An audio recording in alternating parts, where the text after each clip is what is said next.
세종시를 좀 안정되게 발전을 시키겠다는 그런 생각을 가지고 지난번에 이제 출마하게 된 거고, 또 지금도 아까 말씀드린 것처럼 세종시는 이렇게 완성된 단계가 아니고 첫 번째 단계는 이제 지나서 첫 번째 단계가 좀 늦게 지났습니다. 예정대로 하면 지금보다 한 3년 전에 1단계가 끝났어야 되는데 이명박 대통령 때 백지화 문제가 왔다 갔다 하는 바람에 한 3년 정도 늦어졌거든요. 그래서 지금 이제 15년도에 끝났는데 사실 이게 12년도쯤에는 끝났어야 되는데 늦어졌습니다. 그래서 앞으로 이제 2단계가 1단계는 주로 정부 예산을 중점으로 해서 SOC를 건설하는 단계였다 한다면은 지금 이제 2단계는 아까 말한 것처럼 기업이나 대학을 통해서 이렇게 차종 기능을 확충하는 그런 단계이기 때문에 훨씬 더 경영 마인드가 아주 중요한 그런 식으로 들어갑니다. 그렇게 하려면 이제 법도 여러 가지 개정을 해줘야 되고 예산도 더 뒷받침을 해줘야 되고 또 경영 마인드를 갖는 말하자면 시청이나 행복청의 분위기를 또 만들어야 되는 그런 것도 매우 중요하기 때문에 그런 차원에서 이제 저는 기본적으로 출마를 해야 된다고 의무감을 좀 느낍니다. 왜냐하면 세종시에말로 제가 이제 처음에 기획단계부터 관여를 해왔고 총리 때는 제가 직접 추진위원장을 했던 그런 데이기 때문에 어떻게 보면은 노무현 대통령이 안 계신 상태에서 제가 무한 책임을 져야 된다는 그런 입장이기 때문에 해야 된다고 생각하는데 당의 결정이 아직 안 났습니다. 당이 이제 이 지역을 경선 지역으로 분류를 할지 아니면 전략 지역으로 분류할지 그 결정이 당이 지금 당내 문제를 수습하는 과정 중에서 선대위 구성이 좀 늦어져가지고 결정이 안 나서 아마 그게 2월 중하순쯤 나지 않을까 싶습니다.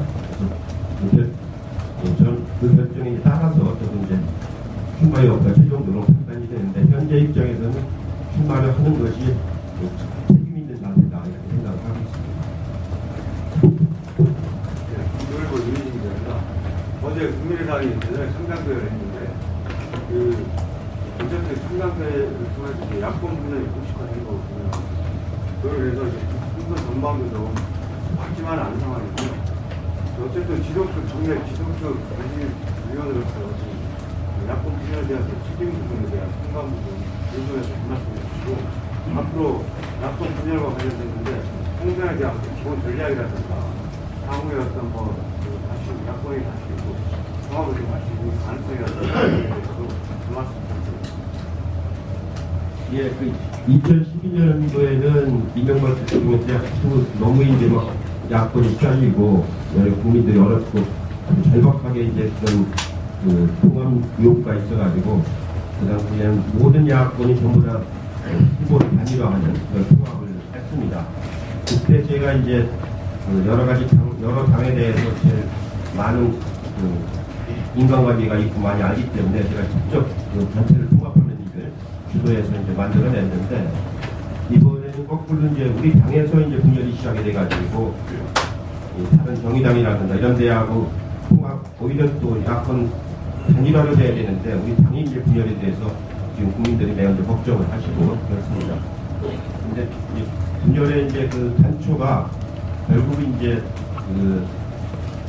대선 후보를 둘러싼 이제 그 단초라고 좀 생각이 되는데 대선까지 가기도 전에 총선 때 이렇게 분열이 돼가지고 총선에 실패하면 대선에도 큰 영향을 미칩니다. 그렇기 때문에 이번 총선을 잘 치르는 것이 중요한데 현재로 봐서는 당 지도부에 의한 후보 단일화라든가 통합이라든가 이런 전망은 그렇게 밝지 않다는 게 솔직한 생각이고요.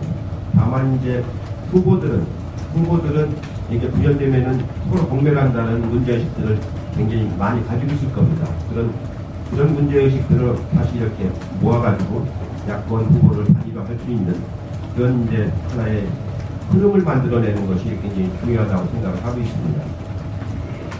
저는 이제 그런 것을 제가 지금 주도할 수 있는 입장에 있는 것은 아니고 당 지도부하고 협의를 해서 가능한 한 야권 후보가 단일화될 수 있도록 야권 노력을 이제 해나갈 예정입니다. 아마 특히 수도권에 있는 후보들이 더 이제 아주 절박하게 생각을 할 것 같습니다. 국민의당이 어제 창당이 됐는데 다른 지역에는 후보가 그렇게 많은 것 같지 않고 수도권하고 이제 호남 쪽에 후보들이 좀 있는 것 같은데 어차피 호남에서는 서로 간에 경쟁 관계일 수밖에 없을 것 같고 수도권에서는 단일화를 이룰 수 있는 야권 연대를 잘 만들어내는 것이 매우 중요한데 그 부분에 대해서 저도 여러 가지 관심을 가지고 노력을 하도록 하겠습니다.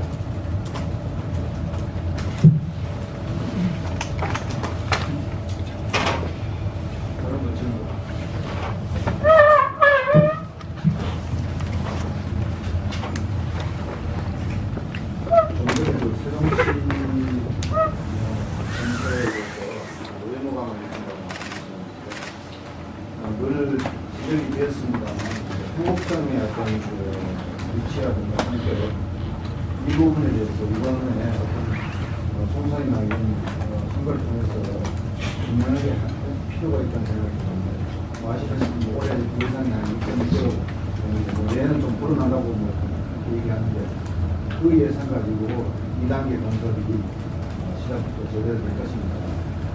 의원님께서 혹시 행복청은 뭐 세종시로 뭐 이런 얘기도 있고 오늘 총리실 산하 뭐 있는데 그 부분에 대해서 어떻게 생각하십니까? 예, 그 원래 저희가 이제 처음에 세종시 그 행정수도 이전을 구상할 적에는 행복청을 만들어서 행복청이 바로 세종시청으로 이렇게 변환이 되는 그런 걸로 이제 구상을 했던 거죠. 그렇기 때문에 그때는 이제 행복청이 건설 기능만 아니고 지방자치체의 행정 기능까지 이제 거기에 부여를 했었던 거거든요. 근데 이제 연기군하고 통합이 되면서 이제 세종시청하고 행복청이 양립하는 그런 구조가 좀 여태까지 병행해서 왔습니다.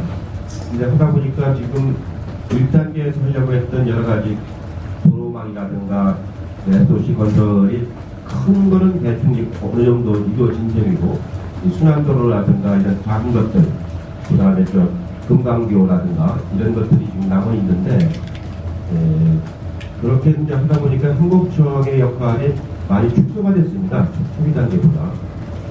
그러고 나서 이제 지자체의 기능, 행정 기능이 있어가지고 시청 기능을 이제 일부 행복청에 하고 있는 그 지역, 예정 지역에서는 그런 중복이 이제 발생을 하고 있고 그래서 이제는 그 세종시 특별법하고 행복청 특별법 두 가지를 좀 개정을 해야 될 단계가 왔습니다.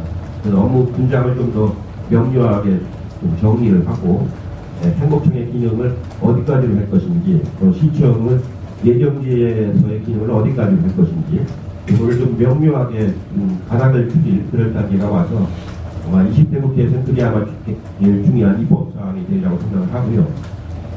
예산도 지금 작년에 5천억이 좀 넘었었는데 올해는 대폭 줄여가지고 지금 2,600억밖에 안 했는데 그거는 정부의 의지가 그만큼 약해진 겁니다.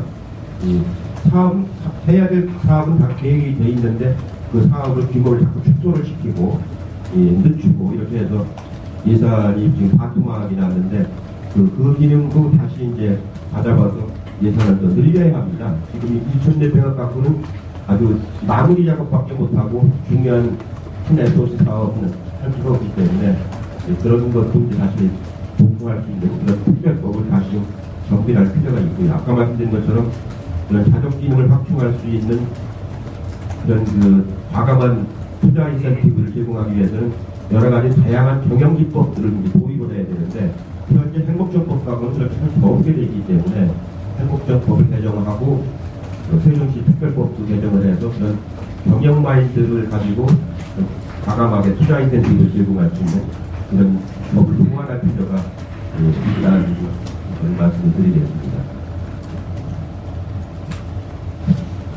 최종적으로